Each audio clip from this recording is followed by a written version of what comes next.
Francosphère. Dominique Rodrer. Bonjour et bienvenue dans cette nouvelle Francosphère à mi-chemin entre Mayotte et La Réunion. Nous sommes en effet au cœur de Madagascar, à Antsirabe, où se déroulent les 45e assises de la presse francophone. Merci à la rédactrice en chef de l'Express de Madagascar, Lou Rabar, et à la fondatrice de la principale agence de publicité sur la Grande Île et ancienne ministre Nathalie Rabé de nous accueillir chez elle.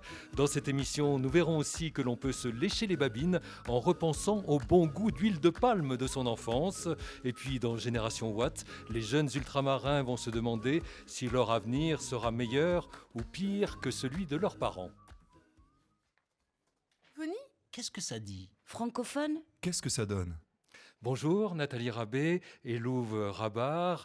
La francophonie, qu'est-ce que ça donne? Qu'est-ce que ça dit? Qu'est-ce qu'on dit, tiens, Louve Rabar, à Madagascar à propos du 16e sommet de la francophonie? On en dit du bien? On en dit du mal? Alors, je dirais que les gens ne comprennent pas tout à fait. On en dit beaucoup de mal, surtout pas la francophonie en elle-même, mais surtout l'organisation du sommet de la francophonie. Les gens n'ont pas été tellement associés à tout ce qui se passait autour et du coup, on jase un peu. Dans votre journal, dans l'Express de Madagascar, on titre « Sommet sur fond de controverse », sur fond de polémique. C'est vraiment quelque chose qui pose problème, ce sommet de la francophonie à Madagascar? Alors, ce sommet qui pose problème, non, je ne pense pas. Je pense que c'est juste dans le volet communication des organisateurs que cela pêche un peu. On n'a pas, comme j'ai dit tout à l'heure, suffisamment associé les gens. On n'a pas prévenu suffisamment tôt les gens sur toutes les mesures qui seront prises, sur les mesures, par exemple, en matière de circulation. Ils s'y sont pris un peu tard. Donc, c'est une gêne pour les gens? Les gens sont gênés par le sommet? Alors, les gens sont toujours gênés par la circulation et aujourd'hui, peut-être un peu plus, surtout quand ils voient les cortèges officiels avec des motards devant et tout ça. C'est ça qui gêne un peu les gens. Mais après, je ne pense pas que ça soit un gros gêne qu'on vit tous les jours à Tananarive et ses embouteillages. Nathalie Rabé, qu'est-ce que ça donne l'état de la presse francophone sur la Grande Île? Alors, bonjour Dominique, bonjour Lo et merci aussi à Denis au niveau de la technique. Je voulais juste appuyer effectivement ce que Lou a dit à propos de l'organisation de la francophonie. Je crois que le souci aussi aujourd'hui est l'après-francophonie. Parce que beaucoup de choses ont été faites. Effectivement, nous avons de nouvelles infrastructures, notamment routières, et nous espérons tous que cela va rester après le sommet de la francophonie. Et c'est ce que, voilà, ça Donc il y a fait un peu partie... le phénomène, Nathalie Rabé, il y a un peu le phénomène Jeux Olympiques. Vous savez, on dit ça quand il y a des Jeux Olympiques qui arrivent quelque part. On dit « Ah, on fait des tas de choses pour les Jeux, mais finalement, ça coûte très cher. Et qu'est-ce qui reste pour les gens ?» C'est un peu la même chose? C'est exactement la même chose. Qu'est-ce qui reste pour la population? Parce que, à la limite, aujourd'hui, on commence à comprendre. Je pense que la population et les médias ont essayé de faire leur travail en essayant de faire comprendre l'intérêt de tenir un sommet international comme celui de la francophonie à Madagascar. Mais le principal intérêt est celui de la mise en place de nouvelles infrastructures, la mise en place de nouvelles méthodes, je veux dire, et après de s'y tenir. Parce qu'après, on a l'impression de la population, c'est surtout, on fait ça pour les autres et pour nous. Nathalie Rabé, j'ai dit que vous étiez ancienne ministre, c'était de la communication. Est-ce que ça n'est pas un rôle intenable quand on est attaché à la liberté de la presse? Est-ce que c'est un rôle intenable quand on est attaché à la liberté de la presse? On le tient. C'est vrai qu'on a essayé, en tout cas du temps où j'étais en poste, j'ai essayé de faire en sorte de donner cette liberté aux journalistes. Malheureusement, ils n'ont pas suivi. Ça, c'est vrai que je le dis, parce qu'il faut savoir aujourd'hui qu'à Madagascar, l'ordre des journalistes est encore dépendant du ministère de la Communication. L'autorité de régulation d'audiovisuel est dépendant du ministère de la Communication, que la presse écrite, en fait, est dépendante du ministère de l'Intérieur. Et vous vivez ça comme une anomalie, Louve Rabar? Le fait d'être dépendant du ministère de la Communication en tant que journaliste? Alors, est-ce que c'est une anomalie? Tout à fait, être dépendant d'un ministère quelconque, même être dépendant de son propre patron, c'est toujours Tout à un fait. peu, Oui, c'est toujours un on peu supporte mal. gênant c'est toujours un peu gênant pour un journaliste, mais après, on essaye de s'y faire, on essaye aussi de s'adapter à toutes ces situations. On a du mal, mais on fait avec. Je le disais, nous sommes à Antsirabe, mais si vous vous demandez quel est cet Antsirabe dont on nous parle, voici le portrait coupé-décalé de la ville où nous nous trouvons par Corinne Alexia Dabo. Qui ne connaît pas Antsirabe? Ah bon? Vous ne la connaissez pas? Eh bien, Antsirabe est haute et salée. Son nom en malgache signifie « là où il y a beaucoup de sel » et la 3e ville de la Grande Île culmine à 1500 mètres d'altitude. Antsirabe est bonne pour la santé. Ses sources d'eau minérale l'ont fait surnommer la Vichy malgache. Moyennant quoi, elle est jumelée avec le Valois-Perret. Mais ni ce surnom de Vichy, ni ce jumelage avec la commune des Balkany ne préjugent de son orientation politique. La ville la plus fraîche de Madagascar produit aussi la première bière du pays, la fameuse THB. Sa fabrication a respectueusement attendu le départ de Mohamed V, exilé par la France à Antsirabe en 1954-55, pour démarrer il y a 60 ans, en 56. Et oui, Antsirabe, lieu d'exil forcé pour le sultan du Maroc et son fils, le futur roi Hassan II. C'était à la fin de la colonisation. L'indépendance de Madagascar date de 1960. Où est-ce qu'on en est aujourd'hui, Nathalie Rabé, de la période coloniale à Madagascar? Comment est-ce qu'on en parle? Est-ce que c'est quelque chose qui est encore présent dans les esprits ou complètement oublié? Présente, c'est présent. Je crois que ce n'est pas oublié. Et c'est nous avons eu 2 périodes coloniales. On a eu la période coloniale anglaise et la période coloniale française. Mais on retient essentiellement celle française, parce française. que la plus récente aussi. C'est la plus récente et c'est la plus présente, puisqu'en fait, malgré tout, donc c'est vrai, aujourd'hui, on est encore dans le sommet de la francophonie. Donc, la présence de la France est assez forte, que ce soit au niveau de nos relations diplomatiques, que ce soit au niveau des coopérations bilatérales. Donc, on est là. Et Madagascar, d'ailleurs, est un des pays où il y a le plus d'expatriés français, après l'Algérie, en tout cas en Afrique. Et Antsirabe, c'est la capitale économique de Madagascar, Louvre-Rabar, mais l'économie de Madagascar, un des pays réputés les plus pauvres du monde, qu'est-ce que c'est ? Alors, l'économie de Madagascar, c'est une économie avec une croissance en dents de scie, on dit. Ça dépend toujours de la situation politique. Et on dit toujours, récemment, un spécialiste, un expert en économie, disait que quand ça commence à aller un peu mieux en économie, il faut qu'il y ait une crise politique qui tombe et qui fasse à nouveau chuter l'économie. Et là, on essaie de reprendre. Alors, un chiffre que j'aimerais que vous me confirmiez, celui du SMIC, du salaire minimum, 100 000 ariaris, c'est à peu près ça? Un peu plus que ça, 130 000 ariaris à peu près, oui. 130 000, c'est-à-dire un peu moins de 40 euros, à peu près 40 euros. À peu près, oui. Exact.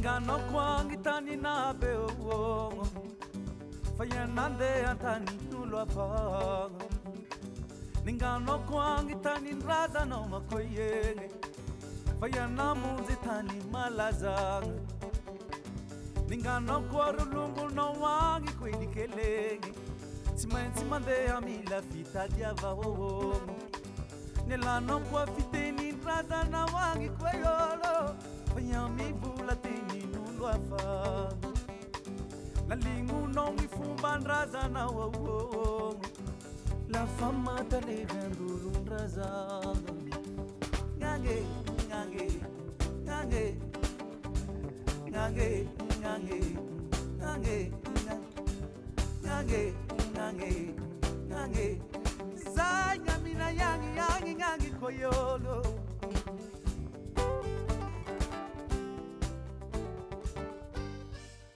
De son vrai nom Théo Rakudvau et de son nom d'artiste Mikea, comme le peuple malgache de la forêt auquel il appartient. On vient d'entendre un de ses morceaux, Fitadiava. Il y chante en substance le départ de la terre des ancêtres pour trouver du travail dans un ailleurs dont on ne parle même pas la langue. Mais un jour ce sera le retour dans le tombeau des ancêtres, car c'est comme ça, dit-il, que ça se passe ici. Nathalie Rabé, le culte des morts, c'est quelque chose de très important, j'ai l'impression, à Madagascar.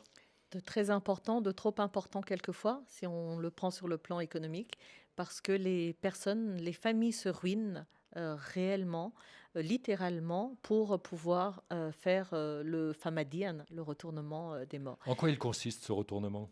En fait, il consiste à sortir les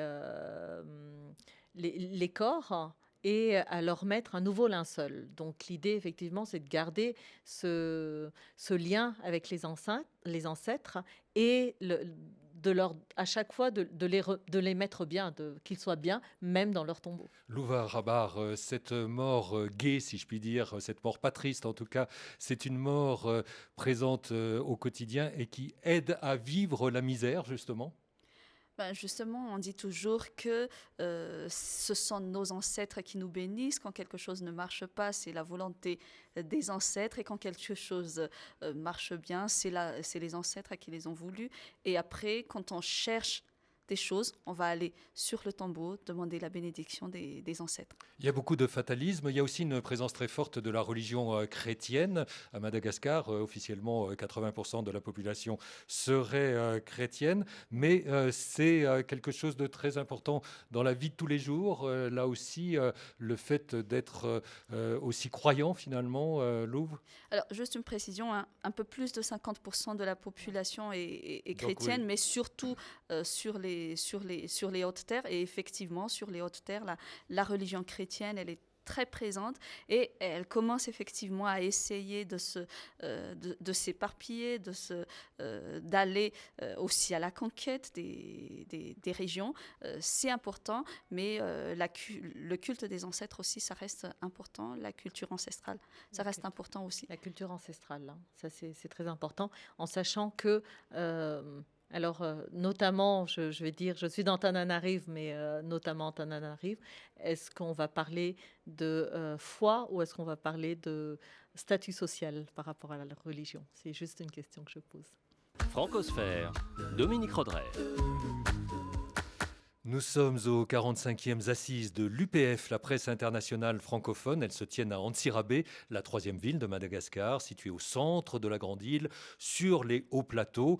Avant d'y revenir, nous allons nous offrir un détour par le Congo, Brazzaville, grâce à Flora, qui, dans le goût de l'enfance d'Anne Bonneau, se rappelle de celui de l'huile de palme.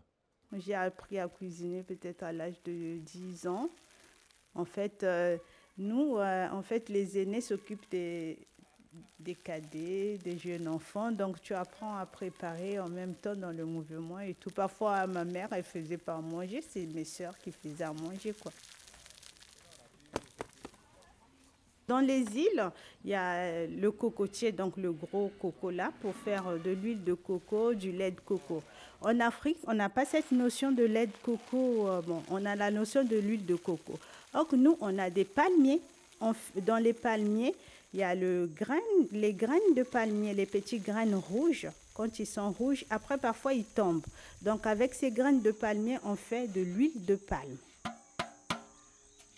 Nous, on prenait ces noix, on les cassait, on faisait griller au feu de bois. Là, parfois, c'était noir. Donc, ça faisait sortir de l'huile. Parfois, c'était raté. Mais il y a l'odeur de coco. L'huile de palme, il y a un goût quand même de l'huile. Donc, si on veut vraiment le goût de l'Afrique, il faut des trucs africains. Avant, on utilisait l'huile de palme. Mais comme c'est maintenant interdit, on peut utiliser l'huile d'arachide ou l'huile de colza. L'huile de palme, on préparait avec, on faisait tout avec. Bon, on ne savait pas que c'était trop gras, il y avait de l'huile saturée, il y avait tout ça, mais on ne savait pas. Mais on a consommé de l'huile de palme pendant notre enfance, beaucoup même. Avec l'huile de palme, on peut faire aussi la sauce graine qu'on appelle Nous, on appelle ça mangaji, c'est-à-dire avec l'huile de palme, on peut faire une sauce de l'huile de palme. Tu peux mélanger du poisson fumé avec, du coco, du gombo, tu mets tout ce que tu veux là-dedans. Et c'est aussi un plat. On n'a plus de temps ici en France, donc en Afrique, on a le temps. Le temps a du goût et le feu de bois aussi a du goût. Feu de bois ou bien charbon a du goût aussi. Les bons goûts ne manquent pas à Madagascar non plus. Nathalie Rabé, qu'est-ce qui a marqué vos jeunes papilles? Écoutez, moi, c'est le zébu. Je crois que c'est et j'ai quand même pas mal voyagé, et c'est vraiment la meilleure viande que j'ai pu manger. Et il y a le raftout, qui est délicieux. Ce sont des feuilles de manioc pilées.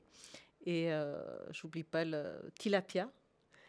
Il y a quelque chose que vous avez dû... Il faudrait que vous arrêtiez sur la route en Batoulamps, sur la route d'Antirabé, pour venir ici. Les cuisses de grenouille. Ah bon, vous êtes très cuisse de grenouille. Dites-moi, C'est Louve. très français. Oui, en effet, hein, la colonisation laisse des traces même dans les assiettes.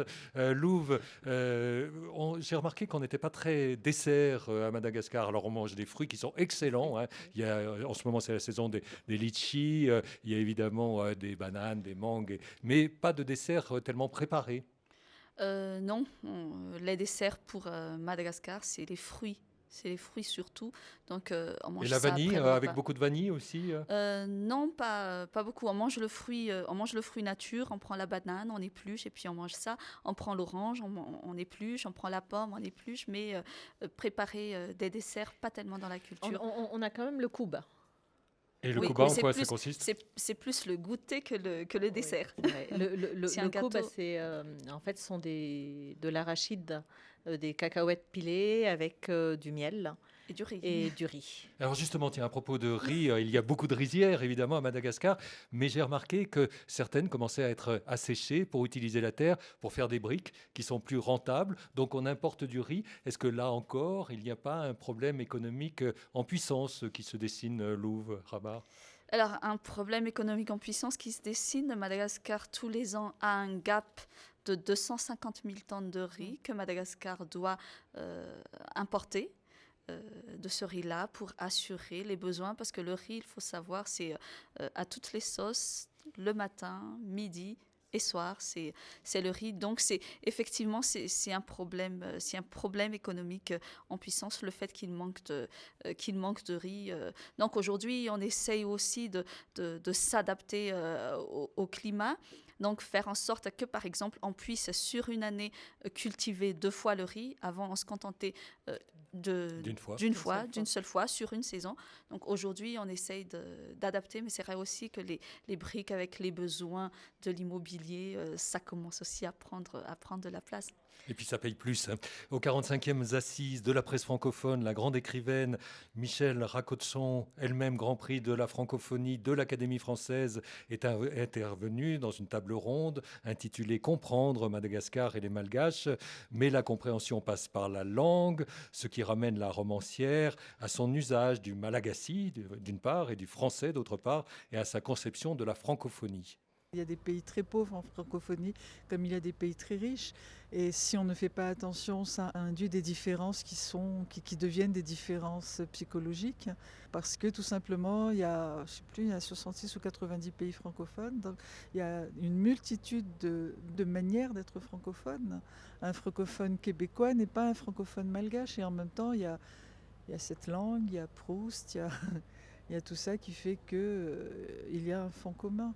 Enfin, en tout cas, moi, personnellement, il y a des moments où je déteste la langue française parce que c'est la langue du pouvoir. Et puis c'est vrai, et puis c'est faux, parce que ce qui est le plus intéressant, c'est qu'est-ce qu'on met dans cette langue-là. Je dis tout simplement, la langue française m'a permis de m'offrir au monde et la langue malgache m'a permis d'entrer en profondeur en moi-même. Nathalie Rabé, vous connaissez ces relations d'amour-haine avec la langue française? Moi, non. Et vous, Louve? Moi non plus, non.